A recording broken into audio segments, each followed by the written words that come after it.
You've been getting weaker and you thought you were getting smarter. That's the trap. Every comfort you've accepted has quietly become a chain you forgot you were wearing. The soft bed, the routine, the predictable income, the app that delivers food to your door so you never have to feel hunger, the climate-controlled room that never lets your skin know what cold means, all of it has been rewiring your brain into something slower, softer, and easier to control. And the worst part is you did it to yourself on purpose. You called it building a good life. You called it being responsible. You called it growing up. But what you were actually doing was building a cage with no bars, so comfortable you'd never want to leave, so padded you'd never feel the walls closing in. Meanwhile, the part of your mind that once hunted, once calculated, once detected threats before they arrived, that part is starving. It's atrophying like a muscle you stopped using. And someone out there, someone hungrier than you, someone who still has nothing to lose, is sharpening the edge you keep filing down. Here are 7 dark principles for reversing the rot. 7 ways to take back the edge comfort stole from you. Each one will cost you something: your ease, your reputation for being pleasant, your illusion of safety. But each one will return something far more valuable. The ruthlessness Machiavelli perfected starts with a single decision: you stop running from difficulty and start weaponizing it. 1. Recognize that comfort is not a reward. It is a sedative. Most people treat comfort as evidence they've succeeded. You worked hard, you earned the right to relax, you deserve the nice thing. That logic feels unassailable. It's also the logic that quietly kills every great person who ever lived. Comfort is not a reward for strength. Comfort is what replaces strength when strength stops being used. Think about what happens to a wild animal in captivity. You give it food every day. You regulate the temperature. You remove predators. Within one generation, that animal loses behaviors it developed over thousands of years. Its offspring are born softer, less reactive, less aware. The enclosure is comfortable. The enclosure is also a slow execution. You are that animal. The modern world is your enclosure. And you keep upgrading the size of the cage thinking that makes you free. Strategic people understand something that comfortable people refuse to accept. The mind needs resistance the way the body needs gravity. Without it, things drift. Without it, the sharp edges round off. Without it, you stop scanning for threats because nothing feels like a threat anymore, until the day something does, and by then you've forgotten how to respond. You panic. You freeze. You reach for the phone. You look for someone to fix it for you. That's not a failure of courage. That's the predictable outcome of a mind that has been sedated for years by its own success. So stop framing comfort as something you earned. Start framing it as something you must periodically refuse. The refusal is the exercise. The refusal is what keeps the animal alive inside you. 2. Practice poverty before poverty practices you. This is the principle that separates the truly dangerous from the merely wealthy. Seneca understood something about luxury that most people never grasp. The problem with wealth is not the wealth itself. The problem is the attachment. When you own things, you start to believe you need them. And the moment you believe you need something, you have given someone else power over you. The person who can take it away becomes your master, even if they never intend to use that power. You will comply. You will compromise.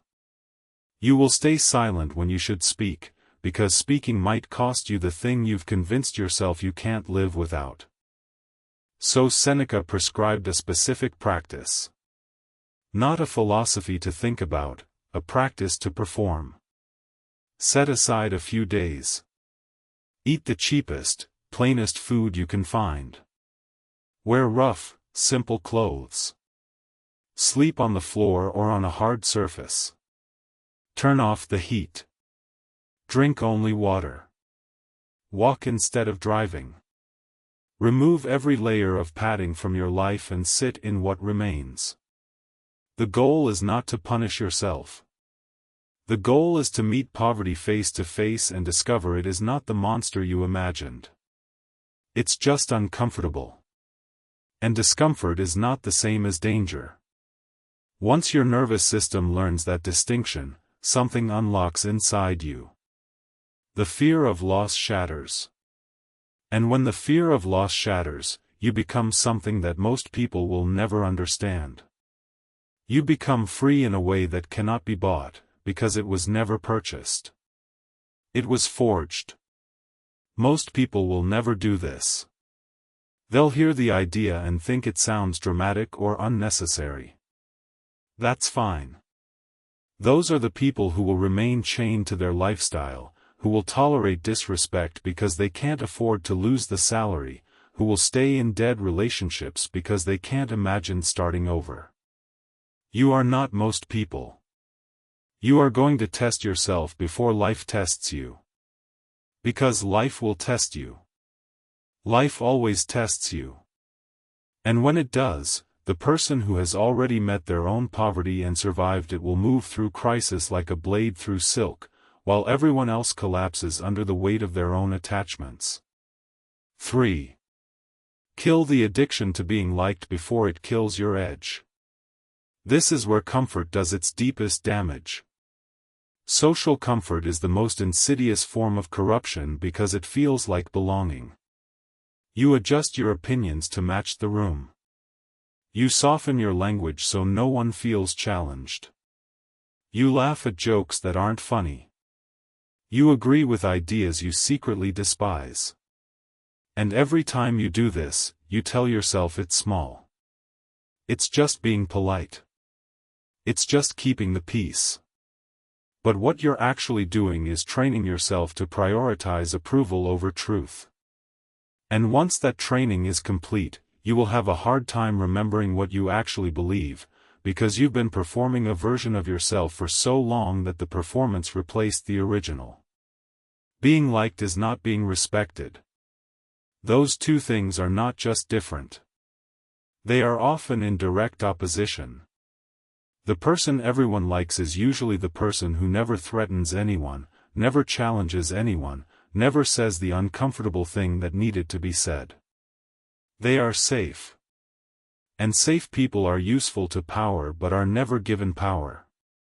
They get invited to dinners. They get patted on the head. They get told they're a good team player. And then they get passed over for the person who made everyone uncomfortable but made the decision no one else had the nerve to make. The Machiavellian move is not to become cruel or abrasive. That's a different kind of weakness, the weakness of someone who confuses rudeness with power. The move is to become indifferent to whether people like you while remaining completely focused on whether they respect you. Respect is earned through competence, through the willingness to make hard calls, through the ability to absorb criticism without flinching. Liking is earned through compliance. You must choose. And if you choose correctly, you will lose people. That is not a side effect. That is the proof that the purge is working. 4. Train your threat detection before it forgets how to work. Your brain is an instrument built by millennia of danger. For most of human history, the person who failed to detect a threat didn't get a second chance to learn. The environment was unforgiving, and the mind adapted to match. Constant scanning. Constant reading of microsignals. Constant assessment of who was ally, who was rival, who was predator. That machinery is still inside you. But it is covered in dust. Because nothing in your daily life activates it. Your routines are predictable. Your environment is controlled. Your interactions are scripted. And so the machinery sits idle, and like any idle system, it degrades. You need to wake it back up. Not by manufacturing danger, but by deliberately placing yourself in situations where the outcome is uncertain and the stakes are real. Talk to someone who intimidates you. Enter a negotiation where you might lose something. Speak publicly about something you believe in deeply, knowing you will be criticized. Go somewhere unfamiliar where you don't speak the language, don't know the rules, and have to figure it out in real time. Each of these experiences forces that ancient machinery back online. You start reading people again. You start noticing the small things, the shift in eye contact, the hesitation before a word, the micro-expression that contradicts what someone is saying. You start seeing patterns where before you saw only noise. Most people walk through the world with their threat detection system fully shut down, trusting that the systems around them, their job, their government, their social circle, will handle everything. Those people are sitting in a dark room with no windows, convinced there's no weather because they can't feel rain. You are going to open the windows. You are going to feel the wind. And you are going to know what's coming before it arrives, while everyone else is still wondering how the storm appeared out of nowhere. 5. Become someone with nothing to lose. This is the counter-principle that terrifies everyone who has something to protect. Think about who is the most dangerous person in any room.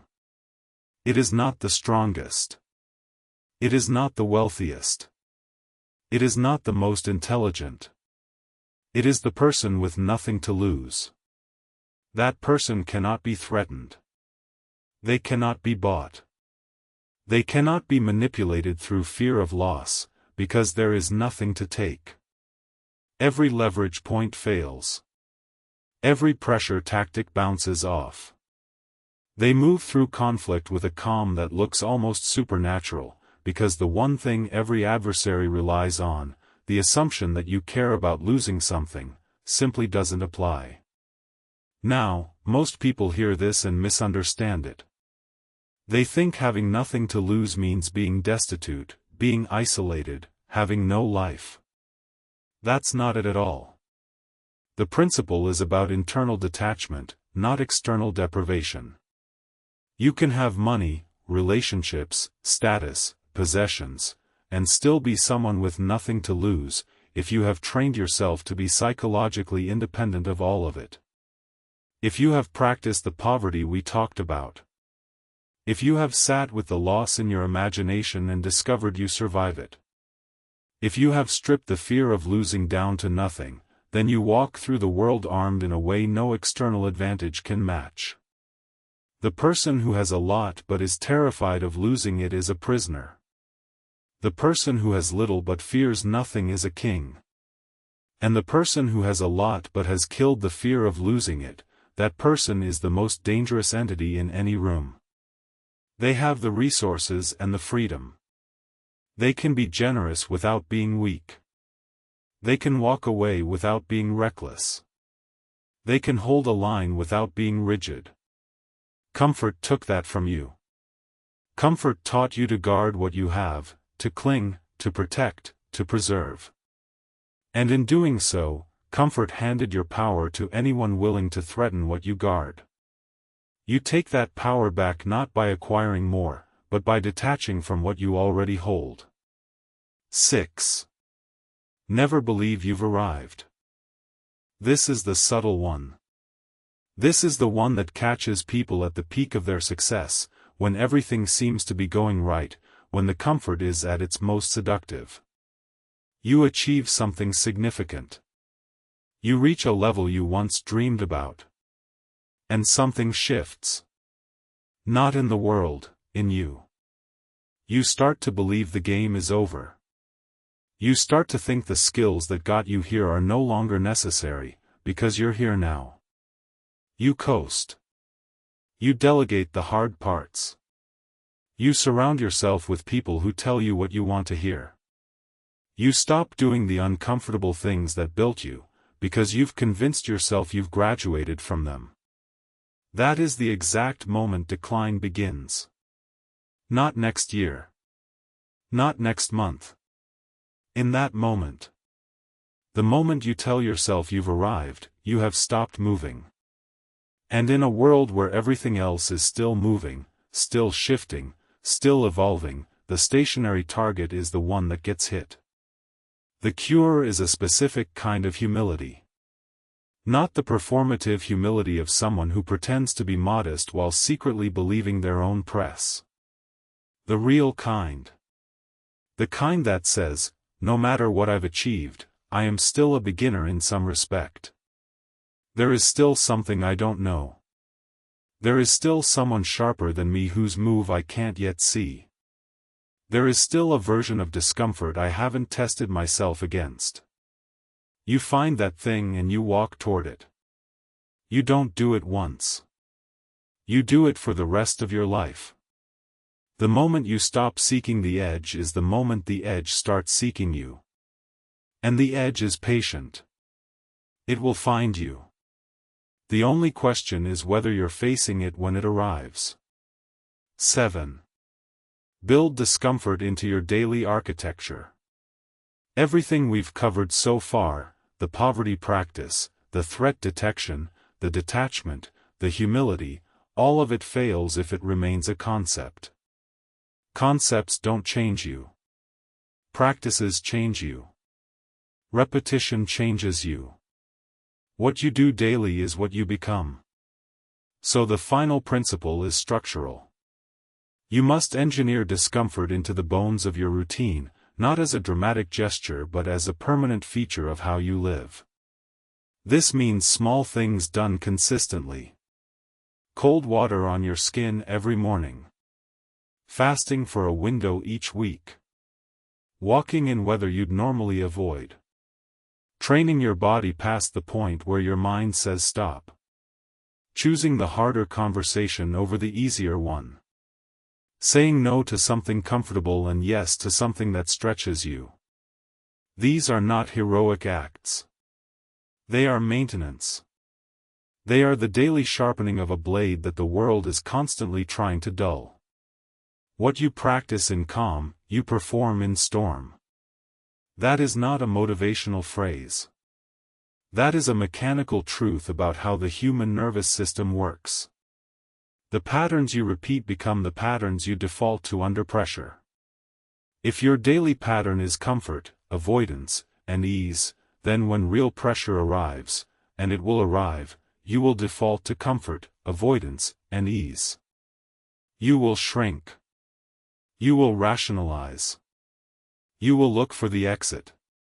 But if your daily pattern includes controlled doses of voluntary hardship, then when the involuntary hardship comes, your system recognizes it. It says, I've been here before. I know what this feels like. I know what to do. And instead of panicking, you perform. That is the difference between the person who breaks and the person who bends and returns. It is not talent. It is not luck. It is not genetics. It is practice. The daily practice of refusing the soft option. The daily refusal to let comfort make the decisions. Every time you choose the harder path when the easier one is available, you are casting a vote for the person you're becoming. And over months and years, those votes add up to something that cannot be faked, cannot be bought, and cannot be taken from you. Now let me name what this costs you, because you need to hear it plainly. This path will cost you friendships. People who are committed to comfort will resent your commitment to discomfort, because your discipline exposes their laziness without you ever saying a word. It will cost you ease. You will feel things you used to avoid feeling: hunger, cold, fatigue, uncertainty, the raw edge of being alive. It will cost you the illusion that the world is safe, because once your threat detection comes back online, you will see how unsafe it always was. You were just too comfortable to notice. But here is what it gives you. It gives you a mind that moves fast when everyone else freezes. It gives you a body that doesn't panic when conditions change. It gives you the freedom of someone who has nothing to lose because they've already met loss and walked through it. It gives you the respect that being liked never could, because respect is what power earns and comfort forfeits. It gives you back the edge that was always yours, that comfort stole, that you've been missing without knowing what was missing. Most people will not do this. Most people will hear these ideas, feel a brief surge of motivation, and then return to the warm room, the soft bed, the routine that's killing them slowly enough that it feels like living. That is their choice. It is not yours. You are not most people. You are someone who has just been told the truth about the cage, and you cannot unsee it. The bars are invisible. The lock is your own preference for ease. And the key is already in your hand. So here is what you do. Not tomorrow. Not next week. Not when you feel ready, because you will never feel ready. Readiness is another word comfort uses to keep you waiting. Right now. Today. Pick one discomfort. 1. Cold shower. Skip a meal. Walk in the rain. Have the conversation you've been avoiding. Sit with the silence you've been drowning in noise. One small act of refusal against the regime of comfort that has been managing your decline. Then do it again tomorrow. Then again. Until the edge returns. Until the animal wakes up. Until the person in the mirror looks like someone you wouldn't want to cross. Every comfort you've accepted has quietly become a chain. Now you know the chains are there. Now you know they have a key.